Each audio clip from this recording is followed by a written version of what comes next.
Mhm.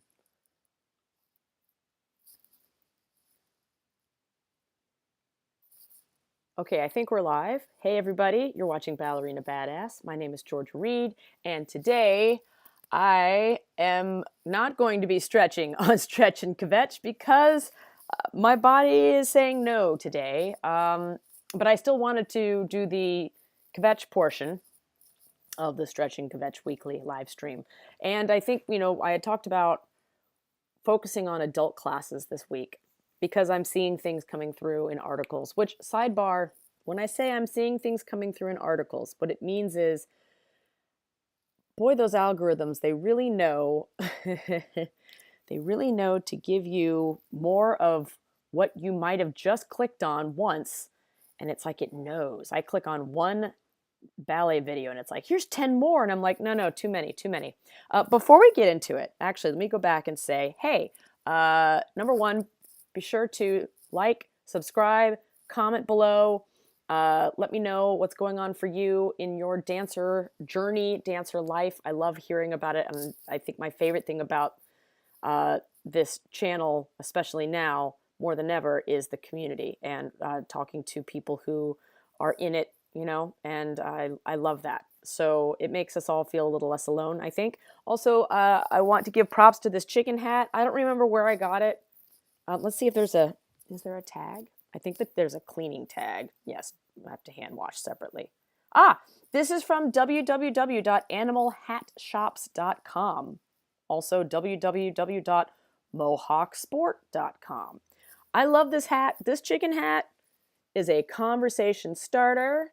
It makes people happy. It makes me very happy. But we took it on our vacation a few weeks ago, and it just made getting through all the lines, all of the administrative stuff, TSA at the airport. It made people smile everywhere I went, which made me smile. And it's just a win-win. So if you're in the market for a good conversation starter slash bring joy to someone's day, especially your own, get yourself a chicken hat. Now, what else? Right, back to adult classes. So also, if you do end up watching this, like I said, drop a comment in the box below if it's not during the live stream, but if it is during the live stream, do say hi, give me a question. I love it, and we'll go from there. So, adult classes. Something that someone had mentioned in a previous comment was that they were looking for adult classes and just couldn't find them.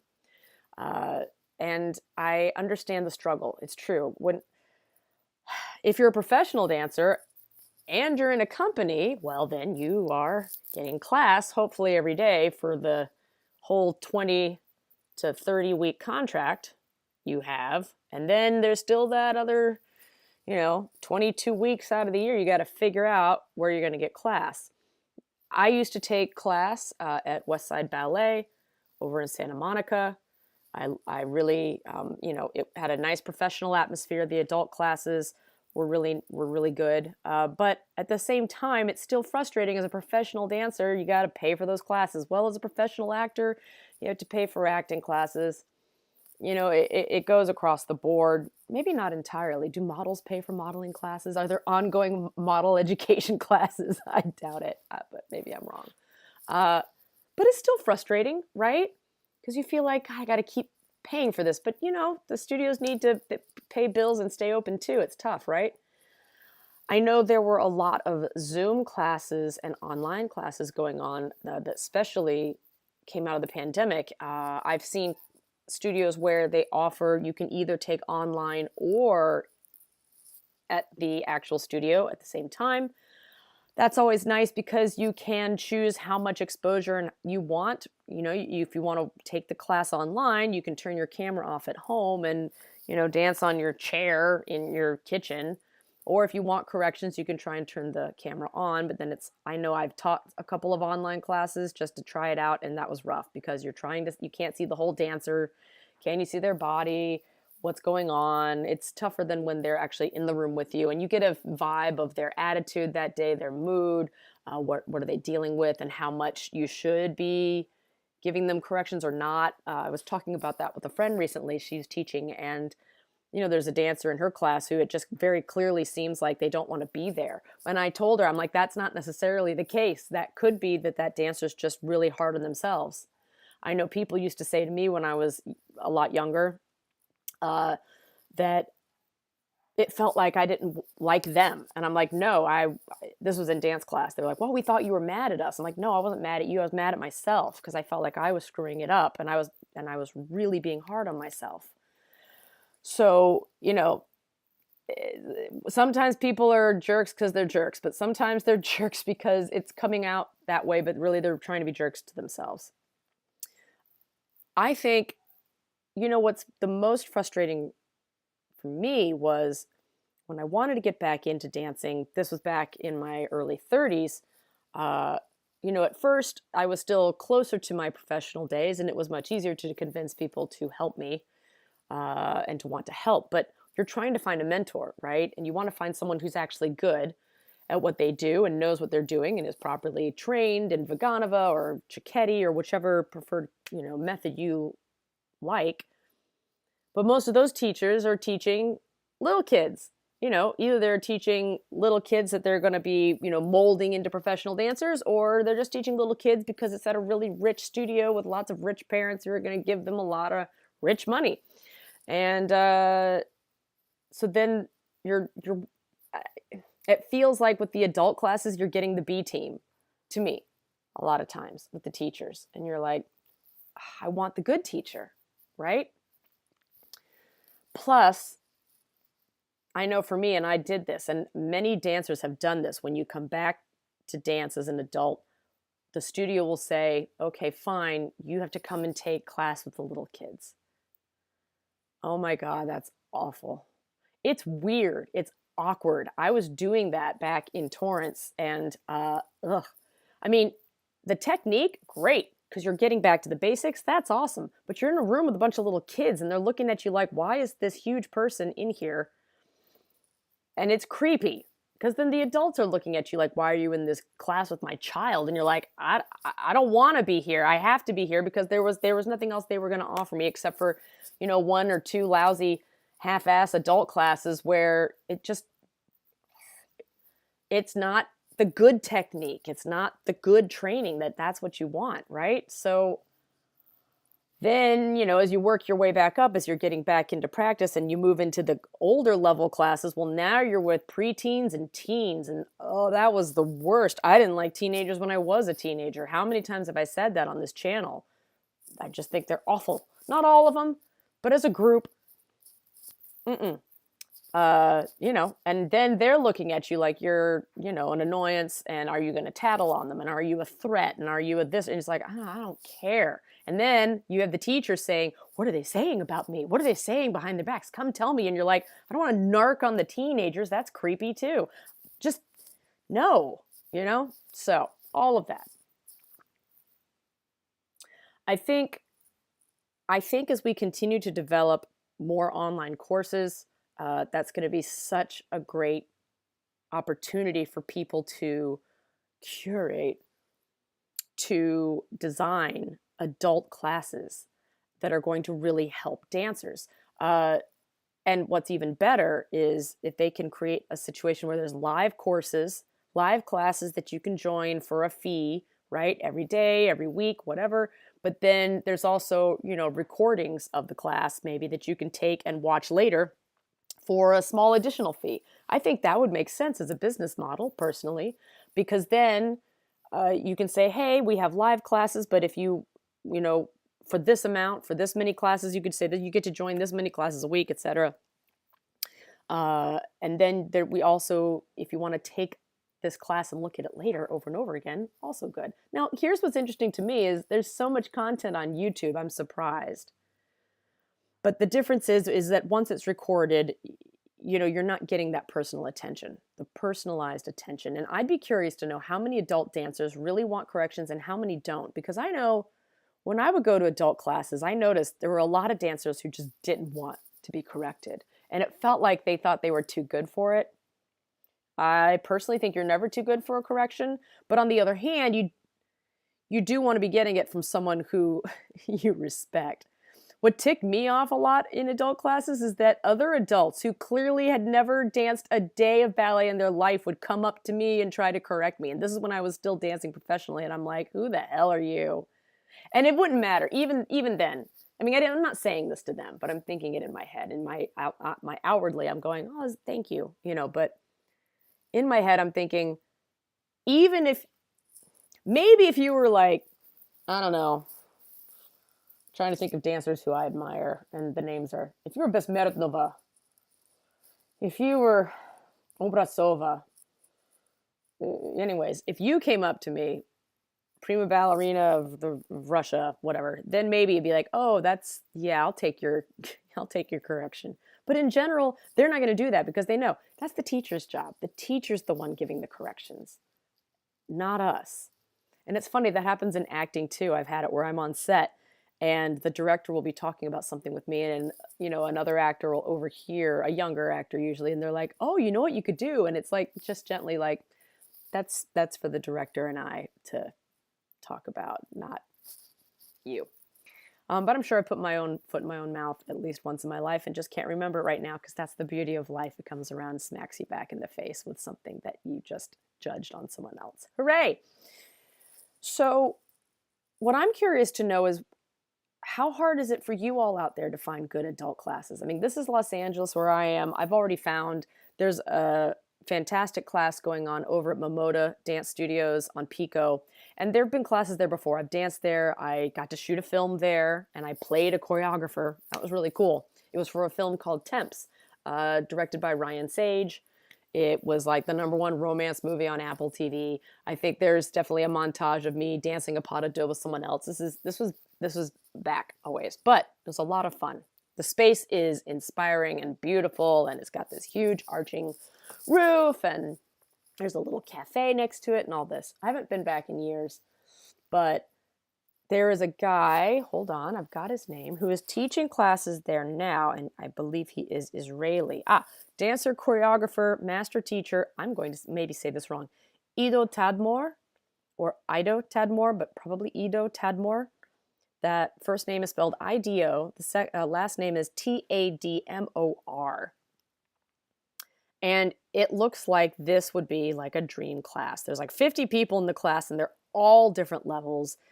They've got everything from like professional dancers with Lady Gaga to like 80-year-olds coming in to, keep their joints moving. And this guy encourages a positive atmosphere. He definitely gives anyone and everyone corrections, but he is doing all of it with love. And he doesn't want it to get to the point where you no longer love dance. And that is just that is the trickiest balance. That is the thing that just messes with my head whenever I start to go back into it, it's oh my God, but it's got to be perfect. Oh my God, but if it doesn't look like this, I mean, then I'm not good anymore. I mean, it's so hard for me. Just even today, I caught a glimpse of my legs in the mirror. They don't look like dancer legs right now to me, but then they never did. Even when I was at the height of my technique, I still hated my legs. And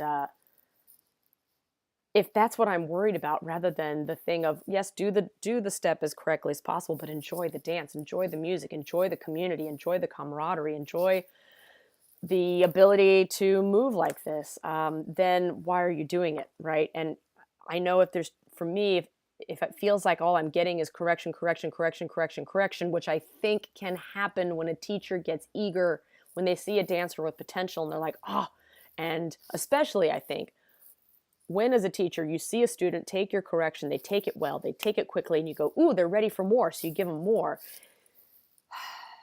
When is it time to stop? When is it time to go, okay, that's enough for today? Great. But keep enjoying it too. It's really tricky. So I'm curious to know, what are your challenges with finding adult classes? Is it that you're looking for community? Is it that you're looking for a quality teacher and that's hard to find? The only ones are teaching little kids and you have to go with the little kids. Is it a money thing?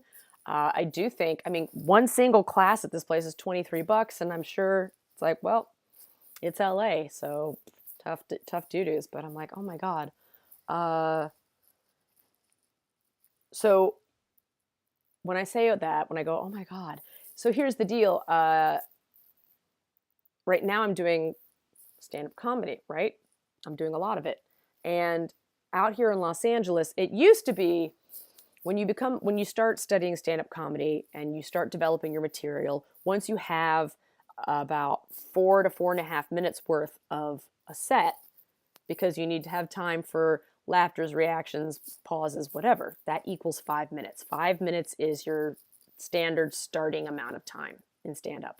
Well, then, you've taken some classes, maybe you've done one showcase, but now you start to take it to what they call open mics.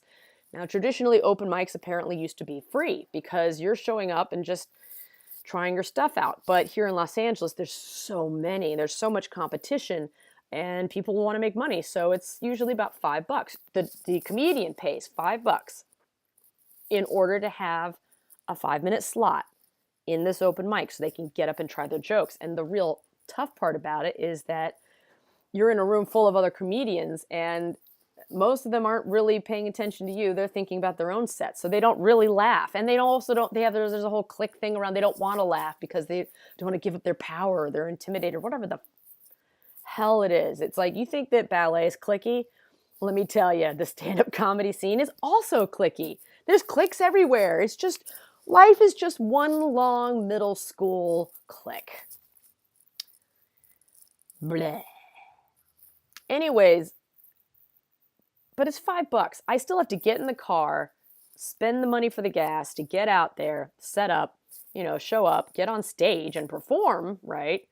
And then go back home. Now with dance, it's an hour-and-a-half long class. You're right. And it's working out and you're using the floor. There's a lot more. So you go, oh, well, Georgia, of course it's going to be more expensive instead of just walking up there for 5 minutes. True.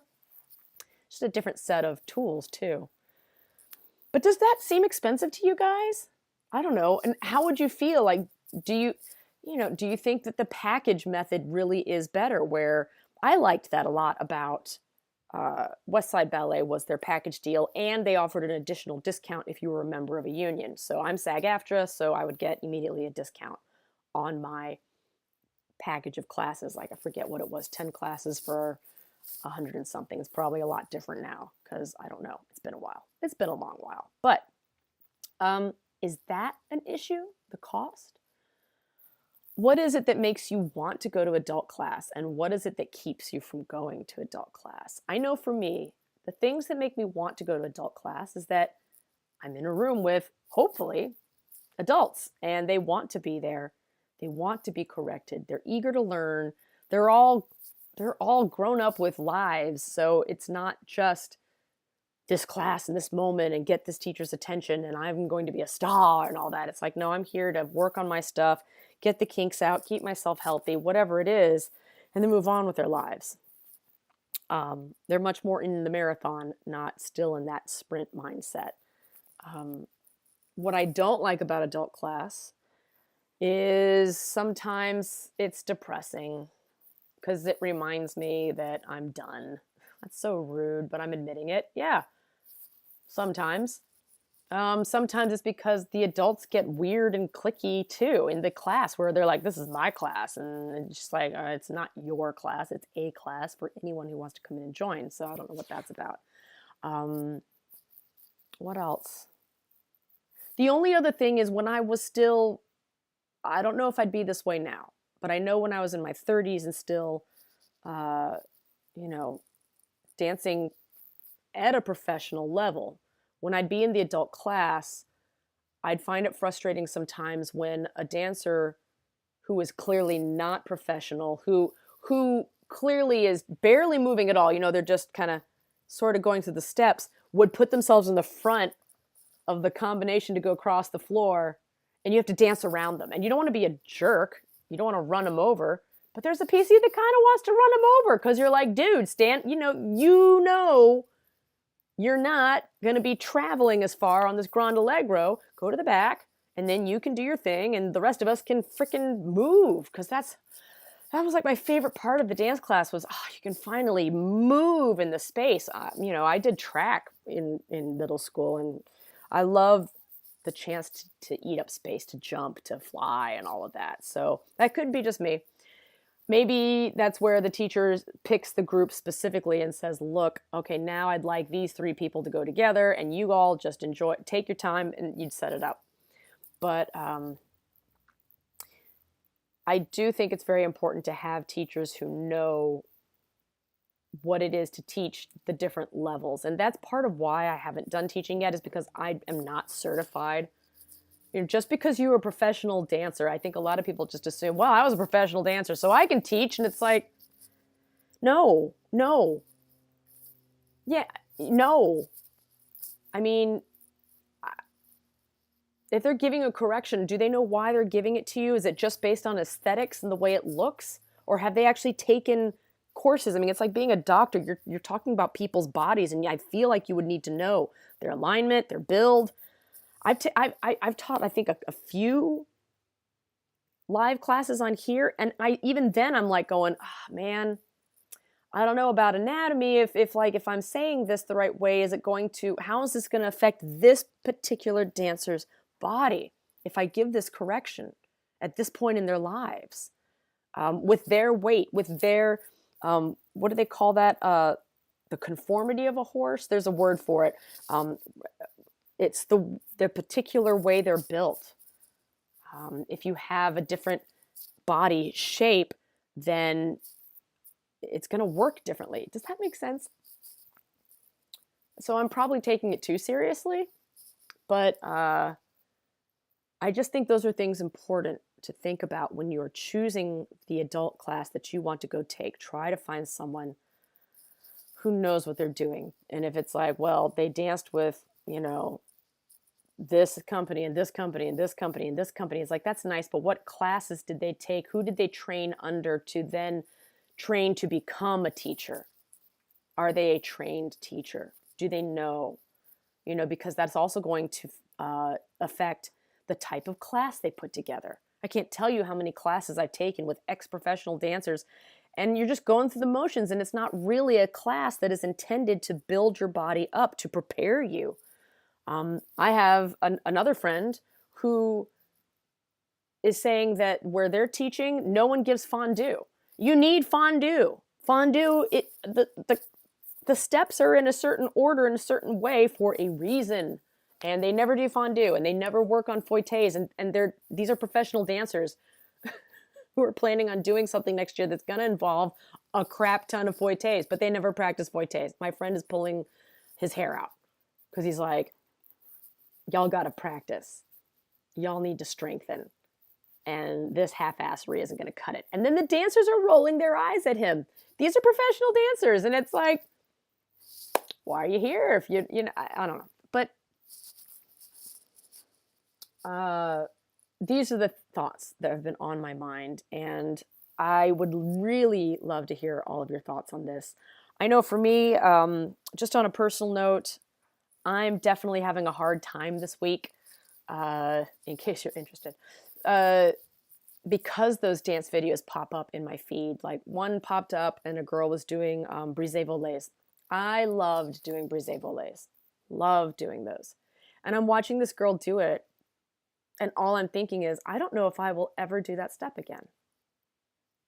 I mean, I could in theory, but here's what's important. Especially if you are retired, if you haven't done this in a while, it is not like riding a bike. You don't just get back on and start pumping. You can seriously injure yourself. I think I talked about this on last week's live stream. If you don't warm up and then slowly work your way back, right? So lots of releves, lots of pliés, small jumps in the center after you've done your full bar, then slightly bigger jumps, and do it over several weeks. You don't just join ballet as a little kid and they go, and today we're going to do brisé volet. You have to take a few years before you work into that. And if you tell me, well, I've seen a Russian dancer at the age of 7 doing brisé volet, then I'm like, yeah, well, they probably started at 3. Okay, so I overstate, but it scares me sometimes, because I know how much work it takes to get back. And even when I would get back, like when I went to Beacon, New York, and all these videos are on my YouTube channel, you can go check them out. My journey back to going pro in my early 30s. And then when I started training in a whole new technique and style in my later 30s, it takes time. And even then, there are certain things that just didn't want to change. And I don't know if that's just my genetics, or I just didn't stick with it long enough, or I'm just too dang tired and old. You know, you don't know. But it can be depressing, right? And I think the funniest thing that happened to me this week, and I don't mean haha, but you know, when I was dancing all the time, even back up until 2017, I got really skinny. Now, I still didn't like my body. I didn't like the shape. I didn't like the line. And things like shape and line, part of that is genetics, and part of that is just years and years and years of technique. But I was wearing size 0 pants. Size 0 pants. And yeah, I was proud of that. I'm not going to lie, which I feel embarrassed to admit it, but I was. And now I think I'm like a size 4, which is really effing small. That's really small. But I can't fit into my old pants, and I will try to put them on, and sometimes I can get close and sometimes I can't. And I'm working hard not to starve myself. I'm working hard to do it in a healthy way, do a little early exercise in the morning. And none of this is dancing, by the way, right now, again, with all the injuries.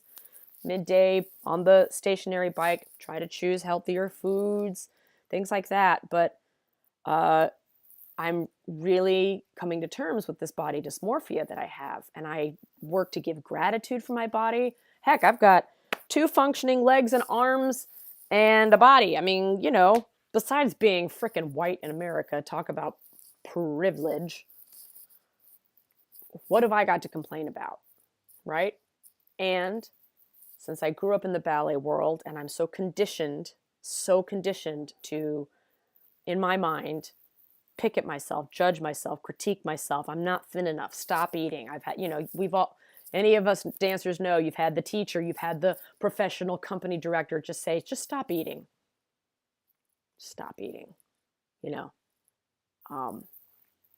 And so the funny moment was when I was at my friend's house and she said, oh my gosh, your hips got smaller. Did you lose weight? And I almost started crying. I was like, oh, yes, thank you so much. You noticed? Are you kidding me? Are you kidding me? When is it ever going to be enough, you guys? When are we ever going to just accept ourselves as we are? Now, I struggle with getting older for sure. You know, in my face, I'm starting to have a little more wrinkles, and I'm just starting to get the hint of jowls. And I'm wondering, part of that is the weight gain. If I'm like, ooh, maybe I just need to keep doing some porta bras at the bar. Will that keep my neck tight and things? But, you know, it's coming. It's coming. And I had to go to the dermatologist this week just to do preventative maintenance care because, you know, skin cancer is a thing, especially for, you know, white people like me. My dad had a horrible case of it. Horrible, horrible, horrible. He never went to the doctor. He never did anything about it. Very, very bad. So it's something that concerns me. I got a clean bill of health. I'm so grateful. Clean bill of health. But at the end of the session, the doctor said, it's also, you know, it's just my job to tell you I do offer Botox and things like that. And I was like, oh, no. No, this is my moneymaker. And I love it just the way it is. And it's true. Yes, I have moments where I'm like, oh. But then I go, yeah, but at the same time, ooh. And I'm really hoping that we continue as a society to embrace the process of aging. I'm hoping I can keep doing that. But, you know, we'll see how I feel in another 10 years. Because it's easier said than done. With that being said, this is really all I wanted to talk about today. I would be doing more stretchy stuff, but, you know, someone commented on last week's video and I really appreciated it. They said, hey, the sound wasn't great. So I'm doing this today, but we're in the works of getting a lavalier mic that'll connect so that then I can be back there and doing more stretchy stuff. Plus, my body will probably be in a happier mood next week to do stretchy stuff. And that way, then you can hear what the heck it is I'm saying. And also you can watch. So that's going to be it for today. Again, please be sure to like, comment, subscribe. Let me know what you are going through. Let me know if there's any particular video or topic that you would like to see me do. I would love to know. And we'll keep the conversation going. And in the meantime, if you do stretch, be sure to warm up first. Warm up thoroughly. Warm up safely. And it is a journey. It is a marathon, not a sprint, which is really true. And I am on TikTok, by the way, but it's not under Ballerina Badass. All my other things, remember, are under Georgia Reed Comedy. And they're silly sketch videos. But today on TikTok, I saw this great video of this guy. And he's picking some lemons. It's like he's on his farm and he's in a little overall outfit. And he's got, I think, like a chicken on his shoulder. And he said something to the effect of, you know, it's not, what did he say? My purpose is not to work hard. My purpose on this planet is to be a vibe. And I'm like, yeah, absolutely. That's huge. Because I know for me, my instinct is, oh my gosh, I need to do more. I need to do more. I'm not doing enough. And if I'm not doing, I don't feel worthy. And that really sucks when your whole life you're doing was something like ballet, and then you reach that place where I'm at right now of I don't know if I ever want to do it again or can do it again. Then what am I worth? So that reminds me, I do have a podcast interview coming out. I will let you guys know when. It was a lot of fun. It was as a comedian, and side note, like everywhere else, they were like, oh, and you're a ballerina. Do you still do it? And I'm really struggling with that because every time I have to go no, and I want to say no and shove it up your hole. Because you want to be like, no, it's not me anymore, but it is you. And it always is you. Now we're getting rambly. We're going to stop. We're going to stop it right here. We're going to say you've been a lovely audience. I want to thank you all so much for watching. And please know, if you need to stop, if you need to quit, it's okay. When I say my catchphrase, it applies to anything and everything. And maybe today it's never give up on loving yourself, or maybe not even love. Let's go even one step. Let's just take it a step back. Never give up on accepting yourself, allowing yourself, forgiving yourself, cutting yourself a break. There you go. I like that. Never give up on cutting yourself a break. Never stop dancing to your own damn tune. I'm Georgia Reed. See you guys next week.